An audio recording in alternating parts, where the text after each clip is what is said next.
We're rolling. Yes, we're rolling, finally, before I break anything. Hello, Max is not lagging. He is still, and he will be still, for the entirety of this podcast because of technical issues. Max, do you want to say hi? Hello, everyone. Hi, yeah, so technical issues. Hope you've all had a pleasant week and that your teams have done well this week. I know mine haven't. Yeah. By any means whatsoever. Because following last week's podcast, I went up to Wolverhampton and I watched the Wolves get thrashed 5-2 by a bunch of youngsters who played for Chelsea. Obviously, as your team fared a bit better. Yeah, well, I mean, basically beating Leicester 1-0, which was good, but then beating against Leicester, and then beating, I don't know, Pasta Bake 1-0. Oh yeah, Astana 1-0. And then we lost to Braga 1-0 on Thursday, and I was going to go up to that game, but then I thought, you know what, we're probably going to lose. And you were right. Anyway, and I was right. We'll get into that a bit. Bennett. Oh no, do go on. He's a terrible player. Who, Ryan Bennett? No, he's all right. He's good. He's good in our back three, but it was a bit backwards yesterday, I thought. And I think a lot of the Wolves will agree with me. Okay, right, so yeah, Max is here. The video isn't supposed to be moving. Nice little setup. This is a one-off. We will be in person again next week. Whether it's pre-recorded or live, we haven't discussed yet. This one's obviously pre-recorded. We're testing different setups, trying to get the right one. But anyway, that's the introduction. We've discussed our teams. We'll do that a bit more. Let's go into the week's news, starting with Manchester United news. David De Gea has signed a new contract at Man United until 2020. So has Victor Lindelof. So has Victor Lindelof. United until 2024. Yeah, we'll do those two bits together. I only think 50% of that is good news. Oh yeah, I take it you think David De Gea is the 50%? Yeah, no, I think Lindelof's a good player, and David De Gea, I think, as much as he's been poor recently. Obviously, he kept a clean sheet against Leicester, and I don't know whether he played against Astana or not. I can't remember. No, it was Jones and Chansebe. I think he's just a bit of a burden for United because he obviously is always going in the summer, always being linked with a move away. And he was a fax machine away from leaving the club a few years ago, so going to Real Madrid. Yes. And I don't know. I think maybe not. They've got him on a contract. He'll stay. The rumours will vanish, but you know, who was it that signed the contract for? Who was it? Was it Fabian Delph? I think so. Committed paying for Aston Villa, and then City. He was at Man City days later. Yeah. Yeah, there's no loyalty in football anymore, so I can't see him. Absolutely. He's still very young for a keeper as well, so. Yeah, but I'm happy with De Gea and Lindelof staying. I think Lindelof was a top player last year, and De Gea is still one of the best keepers in the world. I do believe that. Not the best, but one of the best. So I think that is... Absolutely. Yeah, I do. So, bit of a sad news. There's some sad stuff. Italian TV station has sacked a pundit who said something racist. I'm not sure whether I want to really repeat it, to be honest. I believe his name was Passaroni, and he was a pundit for Top Calcio 24 in Italy. And he was sacked after he said, if you go one-on-one with him, he will murder you. The only way to come up against him is maybe give him 10 bananas to eat. And that was a comment referencing Lukaku, the ex-Man United striker who now plays for Inter Milan, who's been obviously causing the defence in trouble, but and has obviously that comment has got Passaroni in trouble, and as a result, he's been sacked. It's disgrace, isn't it? There's too much racism in football, to be honest. I just want to move on to this one as well quickly, Chaz. While we're on the subject of racism, Peter Beardsley has been suspended from football-related activity for 32 weeks because of racism. So that's 9 months. Yes. They were on about it earlier, actually. Do you actually have to... Obviously, I don't want to go into it now, but it could be a question for the foreseeable future. Yeah. It's a controversial statement, but does saying racist things make you racist? I mean, that is beyond a football question, really. It's more of a society question. But yeah, but I think it's a fair question, really. Like, a lot of people would get upset, but then it provokes the thought, doesn't it? It does. It's a very, very good question. But as you rightfully said, obviously racist comments are in wrong. no way are racist comments acceptable, and nowhere at all are they acceptable. Oh no, nowhere at all. You have to question whether some of the people saying them, are they racist, or are they saying it in the heat of the moment because they're angry? And in no way should they ever direct any comments towards someone's race, someone's ethnicity. But absolutely, like with this whole issue at football stadiums, we've had loads of issues where fans have chanted racist stuff towards the likes of Sterling. I remember Hudson-Odoi last year. And it is, in that sense, it will be in the heat of the moment because you're in a football match and your team's not doing well. You are angry. You've travelled the way to the stadium and you're a bit angry, and it just blurts out. As a result of your anger, you're going to go and commit unacceptable behaviour. Well, yeah, you've been called a racist, but yeah, but I'm not in any way siding with racists here. But it's unacceptable. It is a good point, but I think in the heat of the moment, if they're saying a racist comment, it does make them a racist. If you do it once and you do it again, then I'll call you a racist. But if you do it once in the heat of the moment, I'll say, well, you've done it. It's not in no way acceptable. But have you done it in the heat of the moment? Well, what are you gonna? You know, it's just. Yeah. On to a bit of Sheffield United news. Not going to get this right. Prince Abdullah wins High Court case to take 100% ownership of Sheffield United. Now, from what I've seen, the Sheffield United fans aren't very happy with this. No, I saw that as well, which is very interesting. I've seen the people saying McCabe must be devastated. Kevin McCabe, obviously the 50% owner. Part owner of Sheffield United, because he is a Boyard Blades fan. He doesn't, as long as the Prince, he wanted to make sure the Prince stuck to his promises, and that's why he was trying to take full control. But unfortunately, he hasn't been able to. And as a result, Prince Abdullah has now won the High Court case, and he's now 100% owner of Sheffield United. And we've seen a lot of cases. We've seen with Man United, Newcastle being probably the two biggest examples of this. It's very important who the owner is and whether they pump money into the club or whether they just take the earnings of that club and use it for their own personal use. Also noticeable, he is a member of the Saudi royal family. Yeah, I mean, that is a very noble thing. And he also said, I'm pretty sure, something about Bin Laden. He said he would go into business with Bin Laden. He said it was just a name to be going into business for. It's a matter of opinion, I suppose. The family links are there, but... Absolutely. So, yeah, that's a dodgy one. If there's any Sheffield United fans watching, I doubt there will be, but if there is, put your comment in the description. No, that's not how you say it. Put the comments in the comment section about your opinion on this subject. Bit back to Man United. This isn't all Man United news, but most of it is. Man United are apparently interested in signing James Maddison and Jadon Sancho in January. Now, we all know January is a transfer window where not much happens. Well, other than the odd like Van Dijk here and Suarez there. I think that was January. But to Liverpool, that is. Yeah. But Maddison and Sancho to Manchester United. What do you think of this, Max? Well, I think I wouldn't let Jadon Sancho anywhere near Manchester United. And I'm sorry if that offends you, but all that Manchester United have done is ruin players such as... let me think of a player they've ruined. Well, if you go back on this recording at about 9 minutes and 10 seconds, you will see my eyes bulge at the fact you just said Jadon Sancho is not good for Manchester United. Oh, yeah, that's true.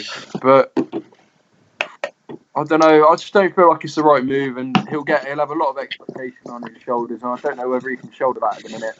Being 19, I think he's playing his football really well in Dortmund.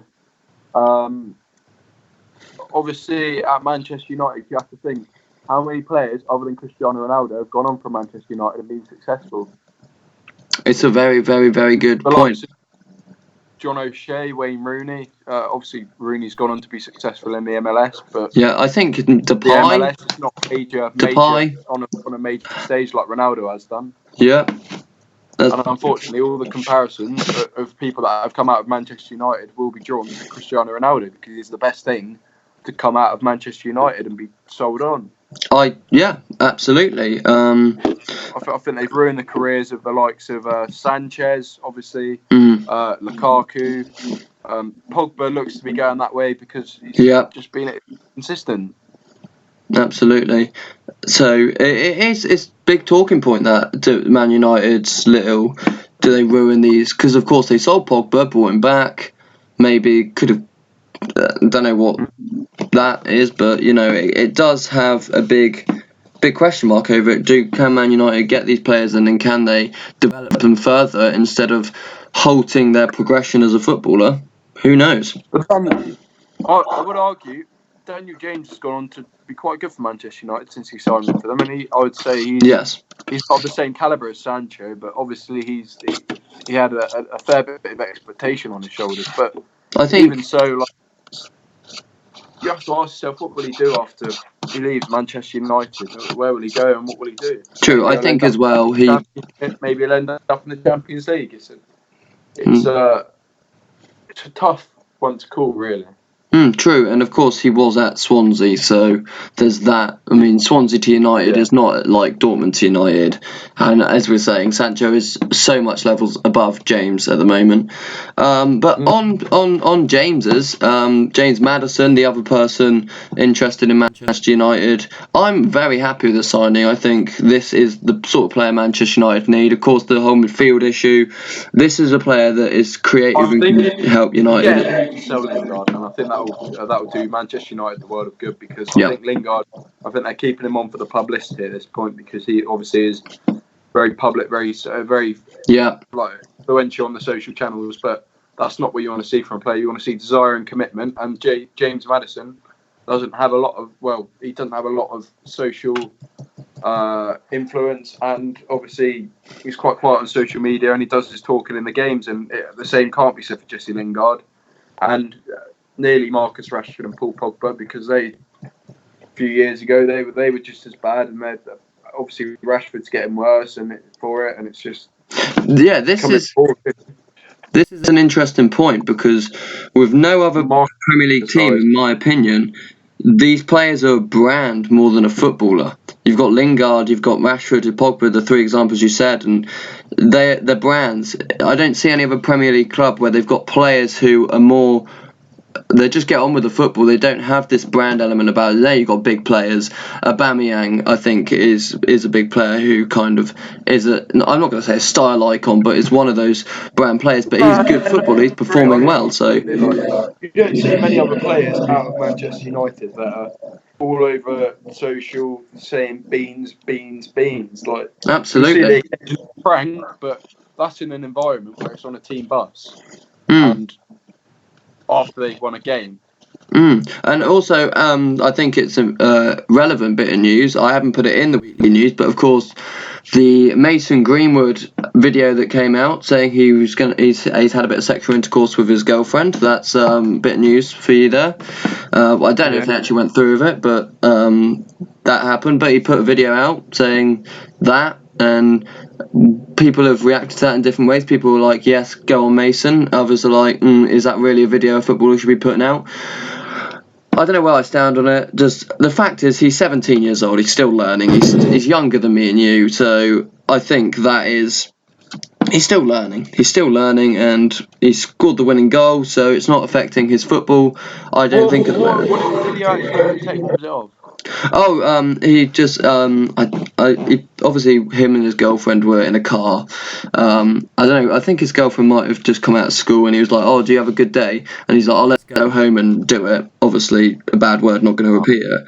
But he's like, "Oh, should we go home and do it?" And yeah, it was an interesting video. You should go and check it out. And anyone who hasn't seen it, check it out. It's not that long, but it's just a bit of dry news adding to the brand and the social of these Man United players. Yeah, if he goes down the same route as Lingard and Rashford, it will end up the same, and it'll be sad to see because he's only 17 and he's breaking through to the United team. Like, he's younger than us, as you said. Yes. And he's breaking through to the United team. Well, obviously, I would say top class centre forwards, but I don't know. He obviously scored at the weekend, but I don't know whether Rashford's a top class centre forward. Yeah. Yes, absolutely.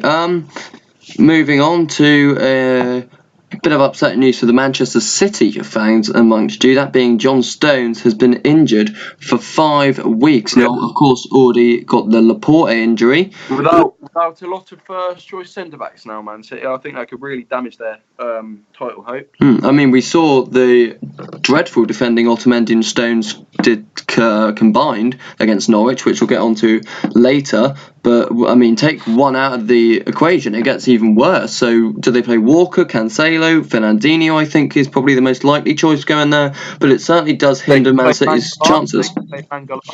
Mangala, is he still at the club? I can have a look. Yeah, I'm pretty sure he left, but I'm not too sure. I don't know because he was posting about not being dribbled past. I mean, Man City have had injuries in the defence. Valencia now. He plays for Valencia. There you go. Before they had him. Hang on. When did he move there? Oh, I think it was because he was at loan at Everton, wasn't he? He didn't play much. Yes, he was on loan at Everton, but he only made 2 appearances for them. Absolutely. He previously went to Valencia on loan during the 16-17 campaign. When they finished, I think it was 12th that season. The good thing is they can't see you looking at your phone, so they might think you know this off the top of your head. Yeah, right. To which he does, probably. That's going to be an issue for Manchester City. They've got Watford next. Watford, of course, drew 2 of Arsenal, but I don't think that's going to be an issue. Fairly routine for Manchester City, although maybe Watford, with the new manager, maybe Watford could pull something out of the bag, but... And this is a far from informed Man City. Obviously, Manchester City beaten by Norwich at the weekend, and rightly so. I think Norwich played brilliantly throughout, and maybe Watford can identify the weak points, and they can beat Manchester City as well. Absolutely. Sad news of Fernando Ricksen, former Rangers and Holland defender, has died at the age of 43 due to motor neuron disease. A Rangers legend. He just got some of his accolades here. Let me just read it out. Domestic Cup double in 2002, and of course the treble in 2003, League and League Cup in 2005. So he was a serial winner, a very important defender, and I did see... very, very making Scottish football prominent, because that's not what it is anymore, I'm afraid. And I think Ricksen and the rest of that team from 2003 treble winners they should hold a lot of pride, because obviously Rangers aren't where they are now because of what happened 7 years ago. Yeah. I think Ricksen can hold a lot of pride, because that treble is probably... Well, they knocked Celtic a bit off their perch during that decade. Absolutely, and of course this was maybe just a bit before my time, but I've seen bits of him. Any additional pressure will be on Rangers to win the title this year because of the death of the sad death. But I think if they do, they should dedicate it to him, definitely, because I think he was very important to that club. Absolutely, and if you don't know who he is, you just you see how important he was to Rangers because of the tributes that were paid to him in the Europa League game, I should say. Yesterday, they did pay tribute to him. Gerrard said after the match that win was for Ricksen, so it just shows how much of a club legend he is, and it's sad that he's died at a relatively young age of 43. That's 5 years retired if you're a defender, roughly, and from of course MND, motor neuron disease, terrible disease. So it's very unfortunate, very horrific, but brilliant defender for Rangers, meant a lot to them. Going on to Van Dijk, I know you are in the know about the Barcelona and Real Madrid could bid for Van Dijk. Do you want to expand on that? Yeah, I've heard they're also in for Klopp as well, but I don't think Van Dijk's going to leave Liverpool. I think he's always talked about being Liverpool, so I can't see him leaving. He's very important for them, and I just can't see him going to a place like Barcelona or a place like Real Madrid. Out of those two, he'd probably go to Barcelona more. Obviously, there's the Dutch connection with Frankie de Jong there, and de Jong will obviously want to play with Van Dijk as much as he can outside of the national team, because obviously they play. I'd say close to each other on the pitch, but Yeah. Yeah, but either way, I think I can really see I can't really see that happening. I can't see Klopp going to either because Klopp is he said he wants time out after Liverpool, so yeah, I can't really see him going there. absolutely. But just a point that has come across my mind very quickly is if Liverpool do win the Premier League this year, and they are 5 points clear, not saying they will because it's still very early days, but if they do win the Premier League, then Liverpool have won the Champions League last year, maybe even this year, and won the Premier League. Is there anything else Liverpool can do? Because they've won the thing that's eluded them. Is that as important? Club World Cup these days, do they? No, and it's not a massive tournament. No. It's never really televised outside of where it's played. Absolutely. So maybe if Liverpool do win the Premier League and Champions League last year, Van Dijk will go for a different challenge, and maybe Klopp, as you said, will have a break but then go for a different challenge. Maybe I'm just thinking a bit too much into that, but there's that consideration. Two more bits of news. One that I haven't put on the notes is Hudson-Odoi's just signed a new 5-year deal. I think it was 5-year deal with Chelsea, which is good. For £120,000 a week, I saw. Yes, which is mental. Considering he didn't play 18, 19-year-old, because he's only played half a season in the Premier League. I think I saw the stats the other day. It was just under 1,000 minutes or so, just over. I can't remember which, but either way, it's not a lot of minutes to be earning £120,000 a week. Let's hope he can perform, pull through, and make himself worth it. But yeah, absolutely. I totally agree with you there that Hudson-Odoi needs to be made. But it's good that Chelsea are getting the young players now, finally not loaning them out. Of course, they have been hands tied behind the back, of course, but and it's clear with the amount of money they've given him that he has a future at the club, and they're wanting to ward off interest from the likes of Bayern Munich. And I think I saw that Real Madrid were in for him as well. I mean, if you think about it, you've got Mason Mount, you've got Tammy Abraham, you've got Callum Hudson-Odoi. That could very much be a front three or three attacking players in the England setup. So that's a consideration if they're all playing together. But it's early days. And finally, a retirement from football. Dimitar Berbatov, former Fulham and Man United striker, very good. Golden Boot winner in Premier League. And notably, I think it was the season that he only scored 19 goals, but still, Golden Boot. Sad day. He was retired from football. Yeah, I think so. He was great for Man United. A brilliant player. Absolutely. One of Sir Alex Ferguson's most shrewd bits of business, I believe. Absolutely, and of course, not many footballers from Bulgaria that come to mind. So one of the best Bulgarian footballers out there, and it's just sad that obviously it's not like he's died like Rickson, unfortunately, but he's retired and we won't be seeing him playing football again, which is upsetting. Yeah. But it's a good time to just go back, think about what a good player he was for Man United and all the other clubs he played for, because he was that man that if you wanted a goal, you could rely on him to get you that goal, and 8 times out of 10 he would have got you that goal. Yeah, I completely agree with you. He's a brilliant striker, given the service, and I think he did a great service to Manchester United. Hopefully they can find a striker just like him. I think that's what they could really do with now, Manchester United. Definitely. Yeah, they 100% need a Berbatov at that club.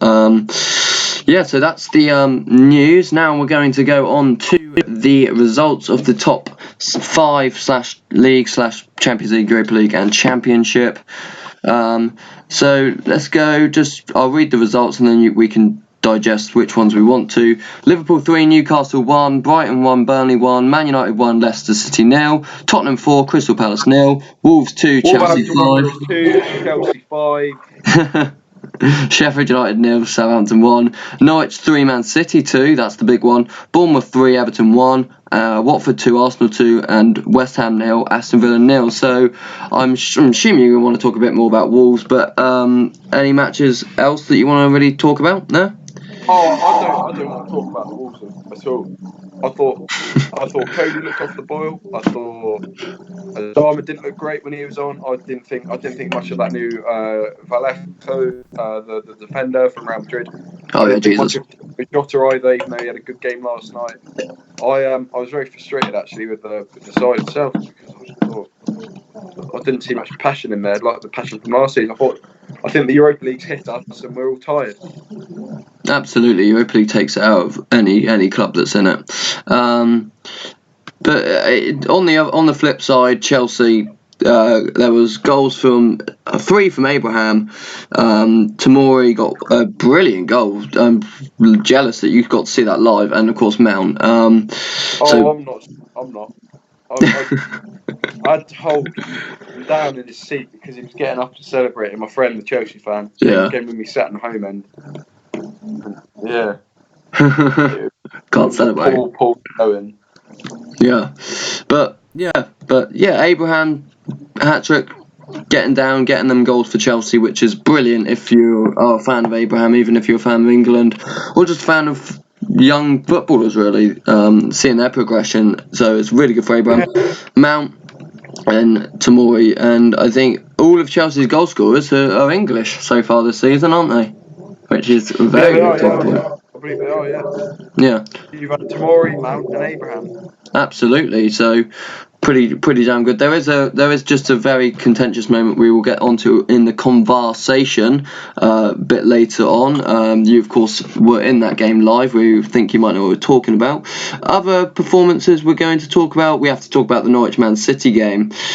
Cantwell played brilliantly. I think he's a great. I think he should be called up to the England national, like the full England setup. Yeah, and obviously with Norwich, everyone gives credit to Pukki, who obviously is one of the best free transfers ever in football, I think, at the moment, especially. But it's Cadwell that we should really be praising, and he's actually below me in this video. Not on the Skype call, but he is below. Great youngsters in Godfrey, Lewis, Aarons.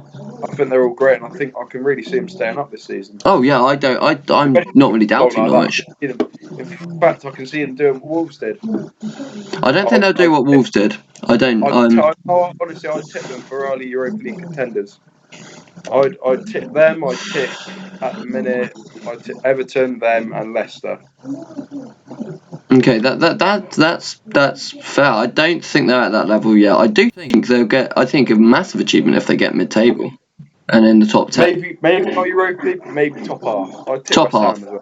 I'll join top half then. On the flip side of Norwich is fantastic performance. We have to talk about Man City. Otamendi and Stones very poor defensively, all over the place, and you could see Pep Guardiola's frustration on the touchline. It just wasn't clicking for Man City or at the Carrow Road. No, not at all. Not in the slightest, actually. I think you're right. But obviously, Man City, they'll have worked on that this week, if I know Pep Guardiola, and we're not able to break down Norwich, and testament to them really, because they had 11 players out, I think it was. Oh yeah, we haven't even mentioned the injuries. A lot of the defence had to play a lot of the second team. So really, and a lot made their name. Because of the injuries, they came in and they made a very good name. Very good name for themselves, and put a message into Fark. We talk about Watford. Excuse me. Watford 2, Arsenal 2. Arsenal being 2-0. Yeah. Their defence once again letting them down. Socrates a terrible outpass, and David Luiz giving away a penalty. Yeah. And Watford ended up stealing a point at Vicarage Road against Arsenal, and it's just an unacceptable result really for Arsenal. Yeah. I think they're relying too much on their attack, keep the ball, and when they lose the ball and it's cycling through the midfield, they're just completely lost because the defence is so poor at the minute. Absolutely. And I know they kept a clean sheet last night in the Europa League, but it doesn't speak much volume for the attack, really. I mean, put Mustafi in the Arsenal team and you get a clean sheet. But no, it was. I watched that game actually, and it was very. Well, I don't like Arsenal, but if you were an Arsenal fan, it was very disappointing just to see your team crumble like that, being 2-0 up, quite confident in the game. Watford were playing very well, though. You've got to give it to Watford, but they did. Oh, yeah, of course. Absolutely. And Flores, I didn't really give him much hope last podcast, but I've got to apologise because he did very well against Arsenal. And who knows if he gets a shock result against Man City at the Etihad this weekend. Who knows if he can. Yep. And it is tough fixtures, I think, now for Watford for a bit. Arsenal last week, City next week. So it is going to be tough for them. But I think shock draw here and there. But I think they will be in a relegation fight this year. I do think that. Not necessarily because of them. I think all the other teams, I can't see any real other teams being in a fight. I don't think for the likes of, I think Villa might, Sheffield United I think will have enough. Will be lower mid-table, Norwich lower mid-table, Brighton might be down there, Burnley might be down there. I really hate to say it, sorry. I can't see Villa going down. I think they're very composed at the back, but they really need to sort their attack out because that Wesley is absolutely shocking. I think he dives too much. I think Jack Grealish actually as well is a culprit of diving, and I think as much as it was unfair the decision against him, I think it's completely warranted because he has done it in the past, and I think spoke about it the other week, and it was just I think he's done it in the past. I think Villa, I think they're going to stay up because of their defence, but unless they sort their attack out and start disciplining Grealish about going down when a fly touches him, then yeah. Yeah, absolutely. We're going to have to go on and not talk about the Premier League, but other matches. Liverpool 3-1 against Newcastle. Standard for Liverpool after going 1-0 down. Man United, big win against Leeds. Needed that. And of course, other games. And just the final note on the Premier League matches. Man City, very weak defensively. Arsenal, very weak defensively. Everton were very weak defensively. It was such a thrilling weekend of football in the Premier League because there were so many goals because the defences were leaking like a hole in the roof. Weekend, especially with Everton. Yeah. I think we can point the fingers at Fabian Delph. He was shouting obscenities at his team. I can't remember who started in the centre back position for. I think Yerry Mina was one of them though. And obviously he's been fairly consistent, but he has his moments, and I think he definitely had one of those on Saturday if he was chipping 3 goals to Bournemouth away. Yeah, and Fabian Delph did have a good start for Everton. I can say that. Yeah. So, but he just off game against Bournemouth, who played very well. Callum Wilson 2 goals, and there's a rumour that he could be joining Man United, but we'll get onto that in a different week. Just a quick go through the rest of the results of the leagues, and we'll just pick maybe 1 or 2 games. In the Championship, we got Barnsley 0, Leeds 2, Huddersfield 0, Sheffield 2. Sheffield Wednesday 2. You can read the Championship ones then. Go for it. Fulham 1. Sorry, who's that? Can't see him. West Brom? Oh, okay. No. Oh, yeah. Albion. Bit of banter for everyone there. Charlton Athletic 0. Who's this team here? They're really small. I don't know who they are. No. Who's that? That's Birmingham. City 1. Yeah. To be fair, Fun fact. Their goal, Jude Bellingham, I think he could be a great player. I think he's really lit up the Championship this season so far. And I think he could be a great player for them. And I think if they keep hold of him, then I can certainly see him as promotion favourites. Just a fun fact saying that the best team performing in Birmingham at the moment is actually Coventry because they're playing in Birmingham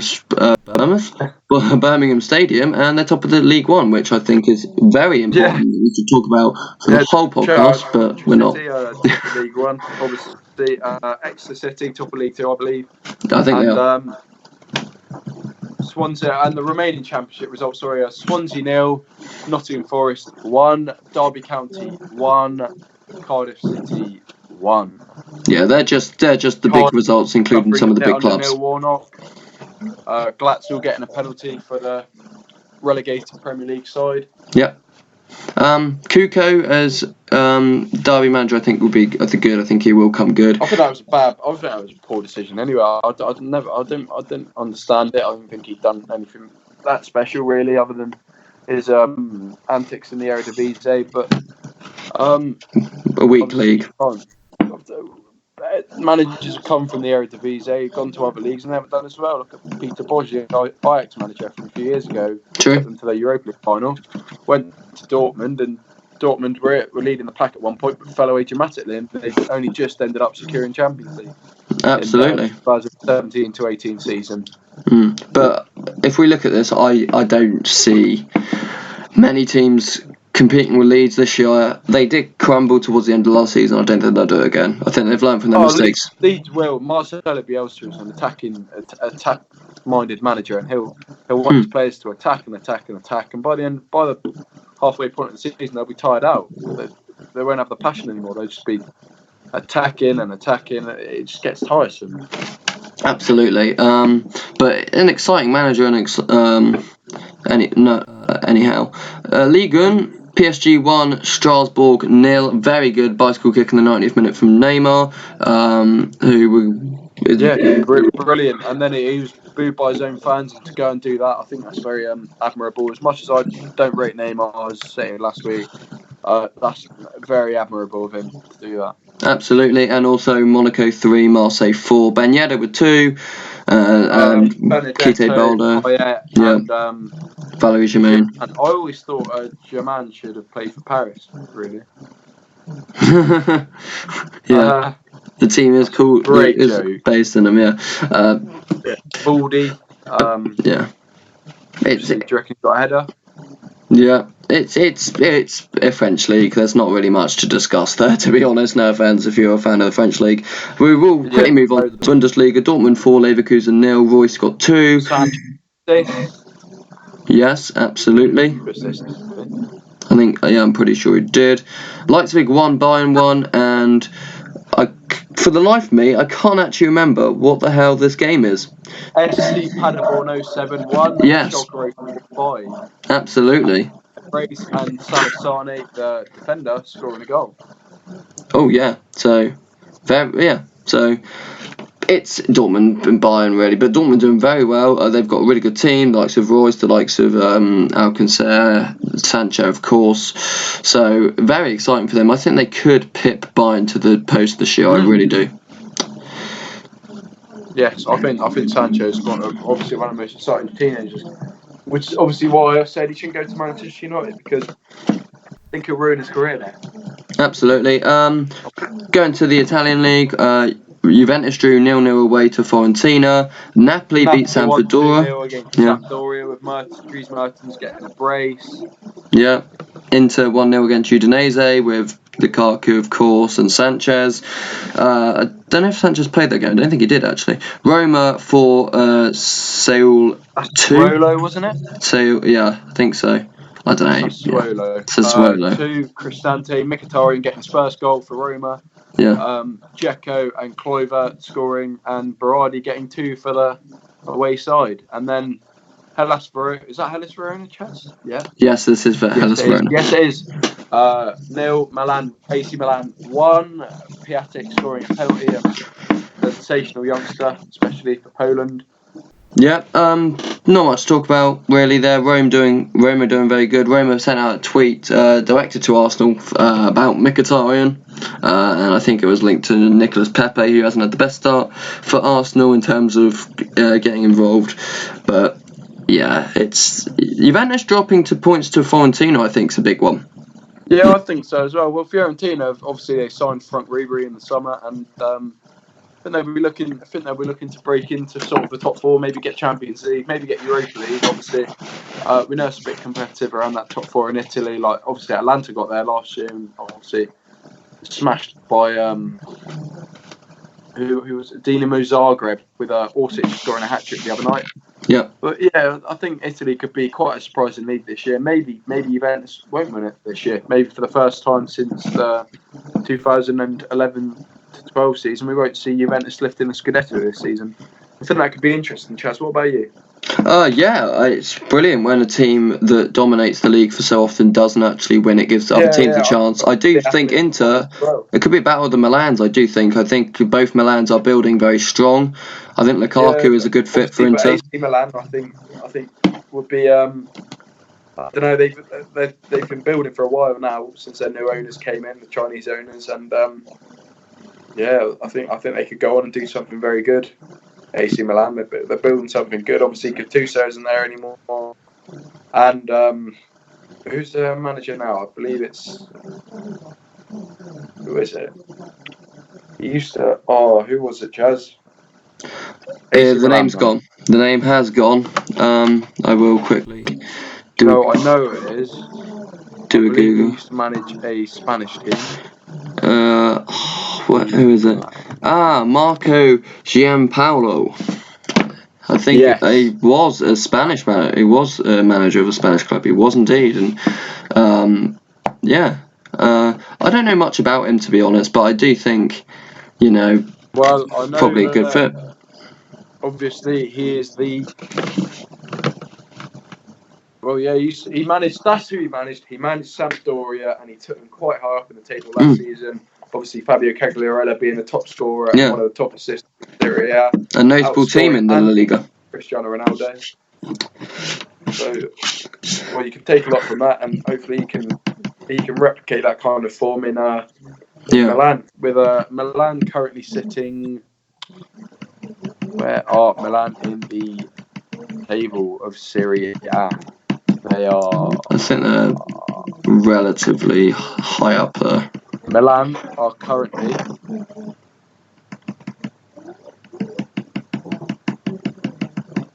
So obviously Fiorentina picking up points for Juventus is huge for them. Sat in the relegation zone on 1 point.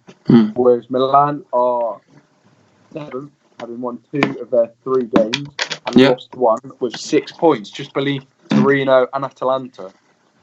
Right, well that's good.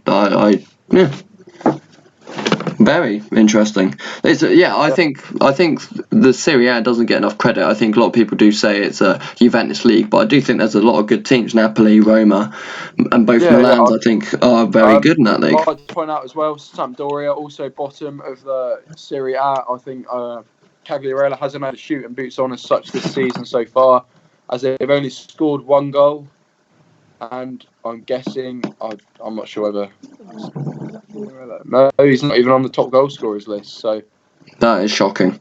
We'll have to be looking for. We'll have to be looking out for him later and hoping that they can pick up. Sampdoria can pick up some points, maybe stay up with their manager gone to Milan. I can't see much happening there. Yeah.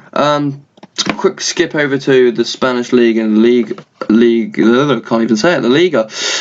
It's Real Madrid 3, Levante 2. Goals from Benzema, Casemiro, and hang on. That's only.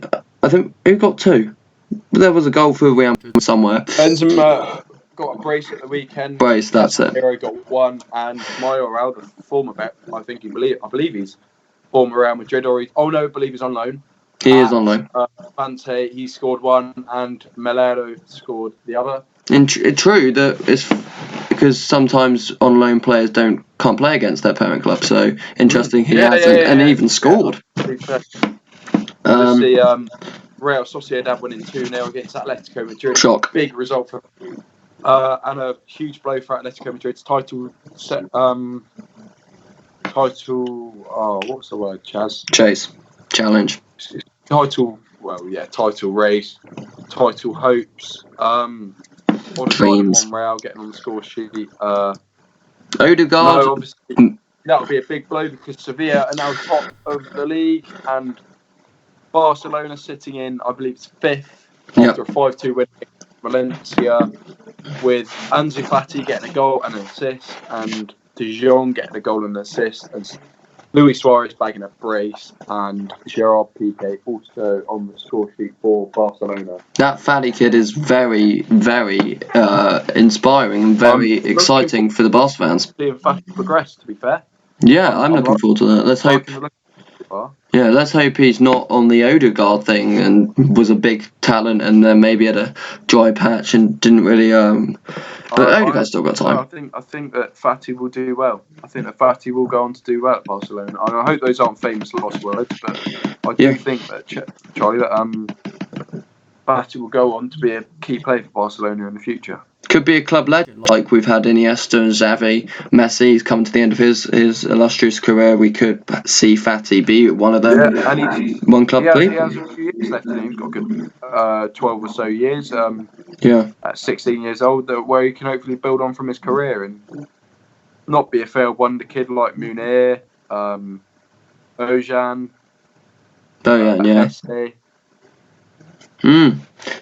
I just want to do something. Just want to say one final thing. I did put a poll out on the Delay Kickoff Twitter, and if you're not following that, link will be in the description. But I did put a poll out saying I didn't think Benzema was a suitable striker for Real Madrid, and it didn't get very good responses. I think a lot of people do think he is the right fit. People do think he's a good striker for Real Madrid and is a suitable man. I personally, I think Real Madrid are such a big club, one of the biggest in the world. I don't think Benzema's that player who's not going to get goals from I don't most understand why they crashed 60 million or 80 million, however much it was on Jovic, and they're not playing him. I think it's great. I think he scored a lot of goals in the Bundesliga last season. I don't understand why they're not playing him. Absolutely, he's got to get more game time. I don't know where Zidane's head's at with him. I don't know whether he doesn't rate him or.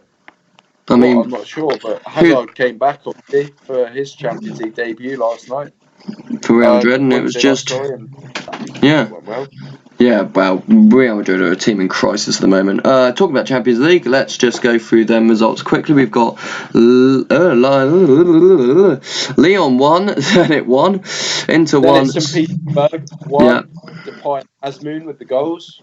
Yeah, Inter 1, Slavia Prague 1, Barella with the goal for Inter, Olyin with Valencia 1, Rodrigo with the goal for Valencia. Barkley missed a penalty very embarrassingly, took the ball off the penalty taker and skied it, hit the crossbar on the way over. Of course, Barkley, that infamous penalty taker. Yeah, we all need Barkleys in our team. Ajax 3-0 against Lille. Goals from Quincy Promes, Alvarez and Tagliafico, which are three very good players. Ajax, great start. I think we can kick on from there.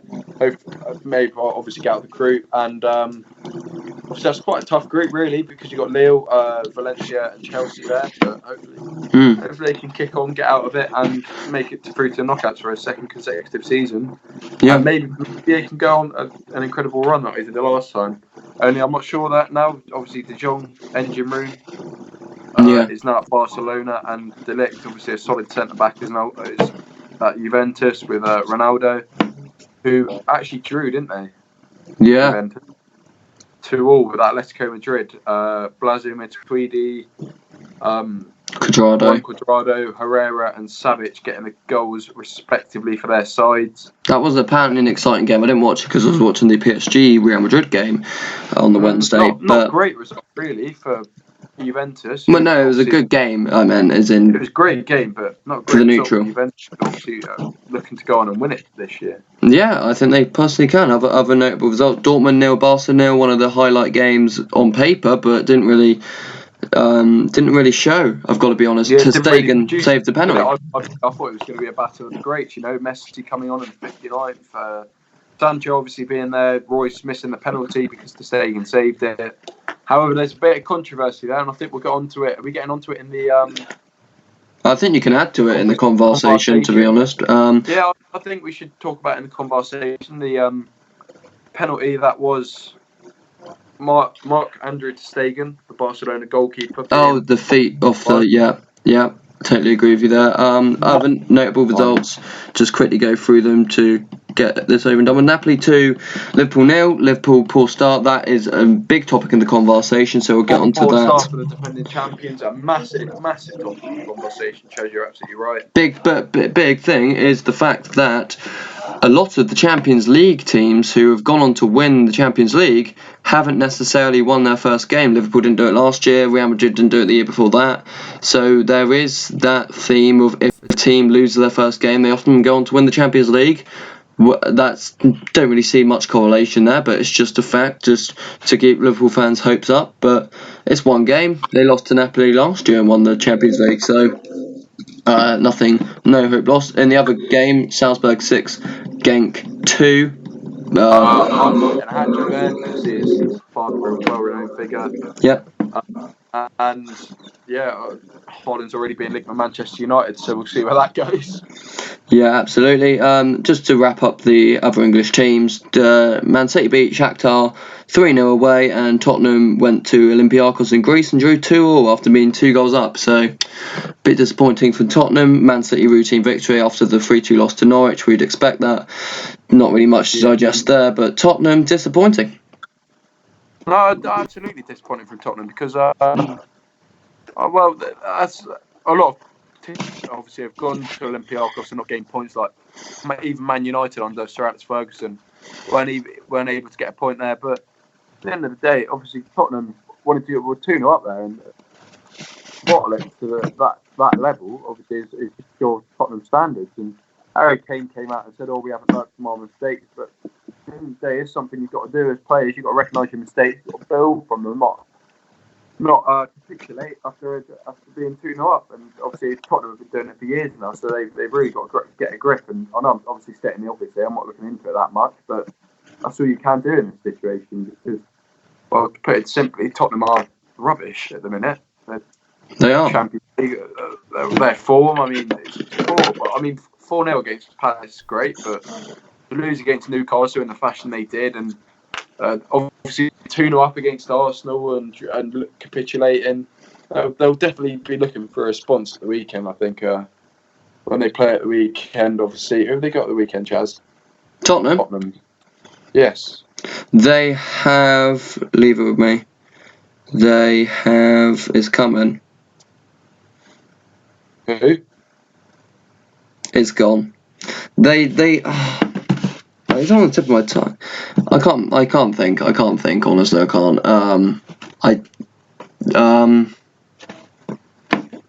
Leicester. Oh yes, big game. At the King Power. Very, very big game for both sides. Obviously Leicester will be looking to get back after that defeat to Manchester United at the weekend. And yeah, Tottenham will be looking to pick up points because they've obviously dropped points in 2 of their last 3 Premier League games. So they'll be looking to pick up maximum points from that with a win over Leicester, who are obviously quite a good side at the minute, despite the loss to Manchester United. Yeah. I think the loss to United kind of sets them. They're not ready to break into the top 6 yet, but they are a very big team that can finish 7th, be that illustrious 7th place team.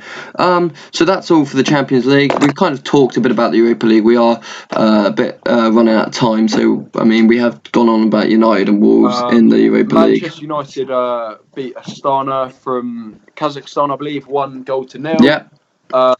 Old Trafford. Frankfurt lost 3-0 to Arsenal at home with Willock, Aubameyang and Wonder Kid Saka getting the goals. Yeah, Arsenal fans are very happy about him.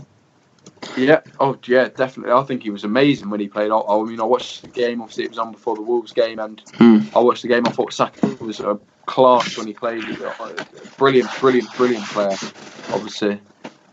Wolves losing 1-0 to Braga, courtesy of a Ryan Bennett mistake because he was tracking back to make a run, kicked it, deflected. Braga, all they had to do, pass and score. Although I did look when I was saw who scored, I kind of thought, Ricardo Horta does sound like a Wolves player for the future. Portuguese Horta, bit. Keeping with Wolves, his Portuguese tradition, maybe. We'll probably end up signing a few of their players in the coming future, but yeah, as long as we actually do dip our hands in our pockets in January. And I was having an argument with a fan on Instagram actually about how because Wolves have got their backs against the wall, they're gonna spend and spend and spend. Well, I think I saw that. What do you want us to do? If we've got our backs against the wall, we're gonna have to invest, aren't we? Like he was a Leicester fan, he was complaining. I said, hang on, in the January where you had your backs against the wall, you invested, didn't you? You spent 60 million on the player in the summer, didn't you? And he was saying, oh yeah, but that's modern football. And I was like, this is modern football, isn't it, really? And he was like, yeah, but you don't promote any of your academy players. And I was just saying, oh, well, did you when you won the title? And he went, No, and I was like, well, there you go. Yeah. Well, you got Gibbs He's sharp. White. Gibbs White is a very exciting player. I think you should be very happy with him. He was very good last tonight. But I feel like he's backing out of the challenges too quickly. I feel like if he tried, he could take a lot of them on. I think he's got the physicality to get there. And Nuno will definitely be working on physicality with him in the training centre. But yeah, for sure, Gibbs White is a player for the future. I think England as well will be sniffing after him. Should the worst happen and we do go down, I think he'll move on and find another club like Tottenham or someone. I just to end the quick Europa League talk, I do think that the one positive about the Europa League, and we are going to talk about that, is the big question today, about the Champions League and Europa League. I think this is a perfect opportunity for the likes of these teams, like Wolves, like Arsenal, like United, to play the youth. Gibbs White for Wolves, Saka and Willock for Arsenal, Greenwood and Gomez and Chong for United. I think maybe if you're in the Champions League, you wouldn't do that so much. So maybe that is the advantage of the Europa League, if it has one, that you can play the youth, because it's not really that. It is important, obviously, because the winners get a Champions League spot next year, which could be very crucial. So that's just my view, that it's good to get that talent out there on a European stage. Anyway, we're moving on to your favourite section of this show, and it's the conversation. We're going to have a conversation about VAR, and we big talking points. I think that's a cracking name for anything. What, conversation? Conversation. It's just so simple. I'm really proud I thought of that, to be fair. I'm proud. We should trademark that before someone else. I think I don't want anyone from TalkSport or Football Daily taking it. I don't want any of them sniffing around there. If you're here, go. Okay? Let's just go. Obviously, we've got our conversation. Leave a like and then go. Anyone will ever match that name. I think that's a top name, because it was supposed to be called Half an Hour. Half an hour, yeah. Then we thought, yeah. You can have that if you want. We are 4 minutes away from the hour mark, so we're not going to spend half an hour on this. That's staying with us, I'm afraid. Yeah. So just one you witnessed live was Tammy Abraham's own goal was actually scored by the hand, which is a very big conversation topic. In the stadium, they announced it as Romain Saïs's goal. Obviously, it came in off his hand. It shouldn't stand, in my opinion.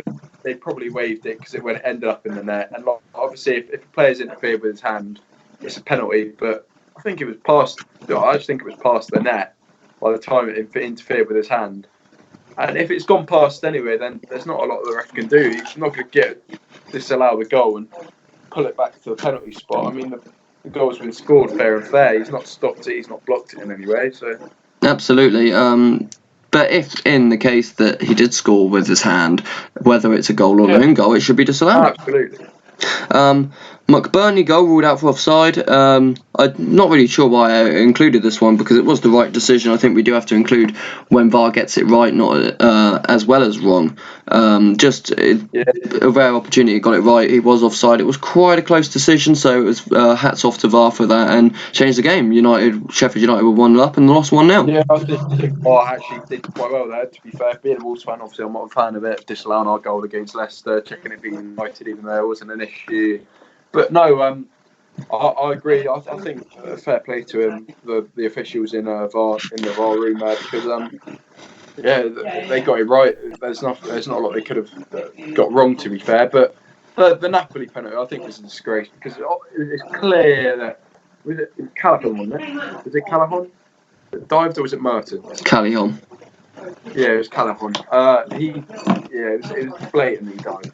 Absolutely blatant. I think there was minimal contact, and I think that I don't believe that was penalty in any way, shape or form.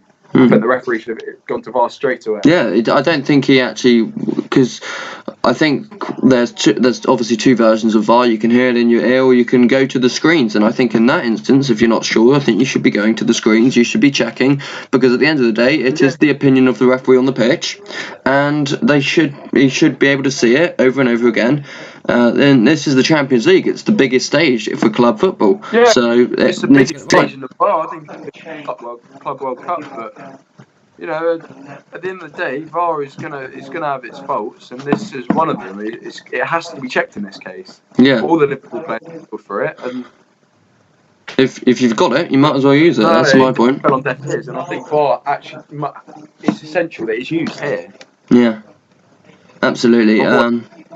And two, or one correct decision VAR made was the Bale disallowed goal, which was handball. Right. But of course, that brings in the law book. If the goal is scored and it involved a hand in the build-up, it's disallowed whether it was intentional or accidental. That is the almost a hole in the law book that maybe the people should be addressing. Yeah, no, I agree. I agree completely. Like, but at the end of the day, the rule book states what the rule book states. I know that's a bit of Michael Owen commentary there.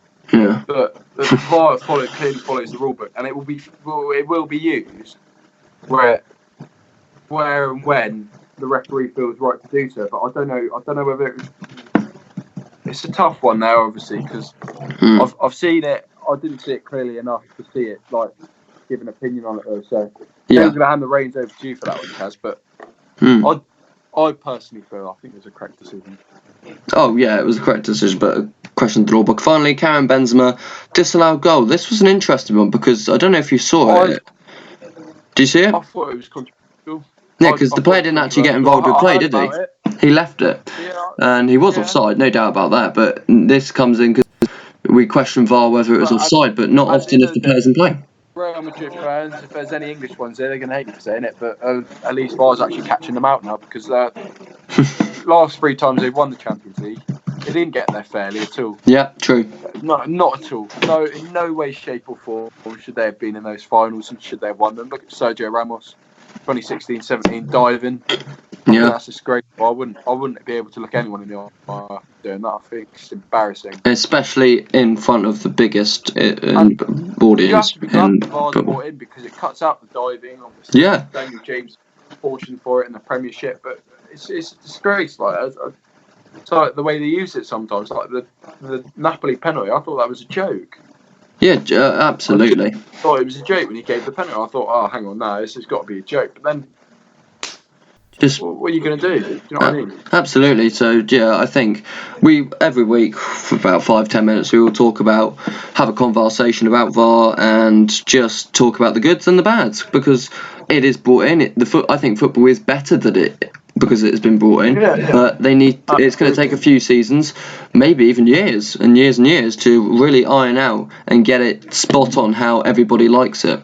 I don't think it's ever going to get to the stage where everybody loves every aspect of it, but we have to change some stuff. The law book we have to change, and bits of VAR we have to change. One thing I do like about VAR is when it was trialled. The time that it took to go to VAR was very long-winded. They've cut that down, so that's one positive about VAR recently is that they've been making quicker decisions, which continues the flow of the football game. So yeah. No, I completely agree with you. I do agree with you. Yeah. But no, at the end of the day, it's just. Yeah. VAR will always be controversial no matter what it does. Yeah, agreed. And finally, the big question. We will, again, we're not going to spend long on this big question because of the time. We are still trying to sort out the schedule and the timings for this. We will get there eventually. Don't worry, stay with us. Big question this week, and it's quite a straightforward one in my opinion, to be honest. Would you rather be the runners-up of the Champions League or the winners of the Europa League? Now, I saw this and I thought, well, easily Champions League, no, Europa League winners because that gets you into the Champions League and you can build your squad for them. And it's a trophy as well at the end of the day.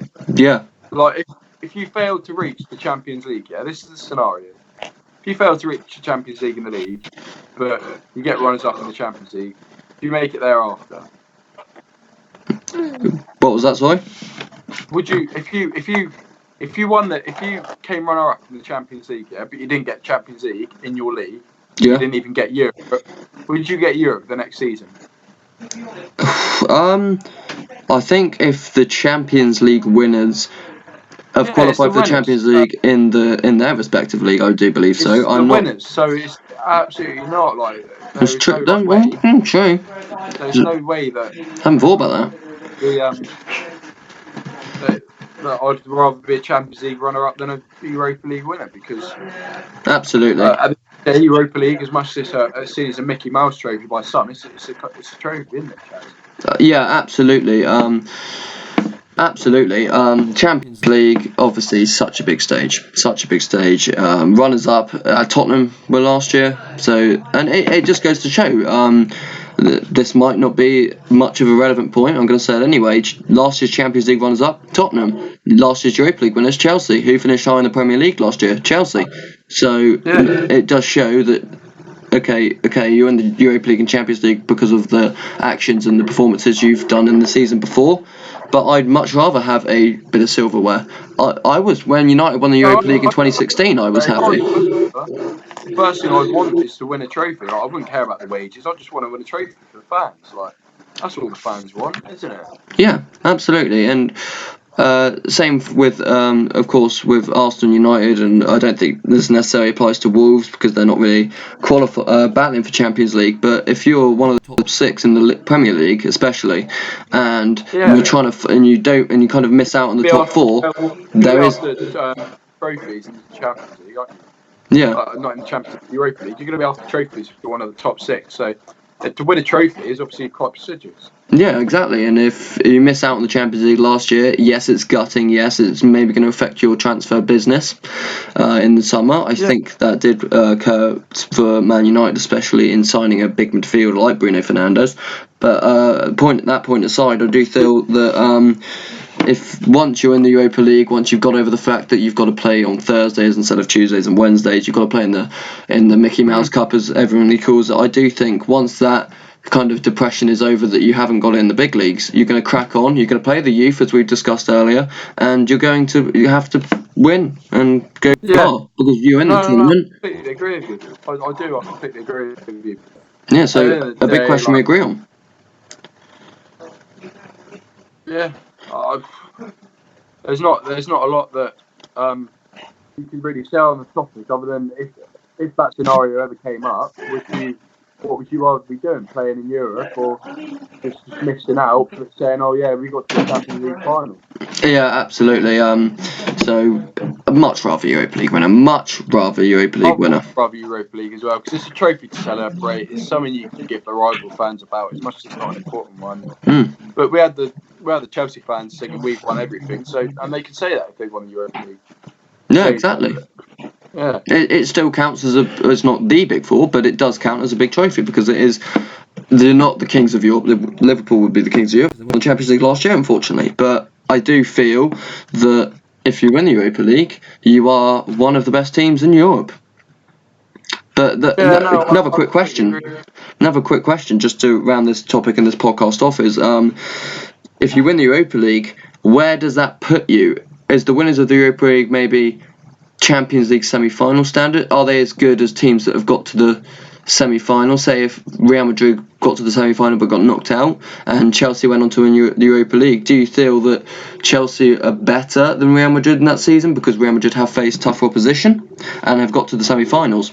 So maybe that is obviously I'd much rather win the Europa League, but no, I completely agree with you. But at the end of the day, first on the Super Cup, didn't they? So if you win the Europa League, you're in the Super Cup, and Super Cup. If you win that, it's another trophy, isn't it? Absolutely. So a big question we can agree on. I think we both had Messi last week. Well, you were much more decisive than I was about Messi, but I did go with Messi in the end. Absolutely. I think that was fairly easy for me though, because I've always rated Messi over Ronaldo, no matter what. Like, absolutely, he always will be better than Ronaldo, and I'm sorry to say it to Ronaldo fans, but obviously Messi is the better player. And in this case, the Europa League winning the Europa League is better than being a Champions League runner-up, without a doubt. But the question next week needs to be a bit harder. I think the question next week could be: will English teams dominate in the Champions League this season? Yeah, that's that is a good question. And yeah, 1 win, 1 draw, and 2 losses in Europe. Well, no, there's 3 wins. 3 wins, 1 draw, and 2 losses. Yeah, in Europe, compared to at least all of them getting up points on the first day, I think it was. But Tottenham obviously scraping through by the skin of their teeth as well. Yeah. But I think last week we decided Messi and Ronaldo was probably the number one debate to start with. But and this week we put it to a poll on Twitter. I don't know if you saw that, but as we hopefully gain more followers, we will be continuing to put these polls out. So please do go onto the socials; they will be in the description, and please do follow and get involved. And maybe some of your views may feature in the podcast. Maybe you can vote on stuff that will be in the podcast. So I think that's a good point to end it, don't you? Yeah, I agree. Yeah. I completely agree. So thank you for listening. We hope you gave you an insight on the football. Yep. Pretty much.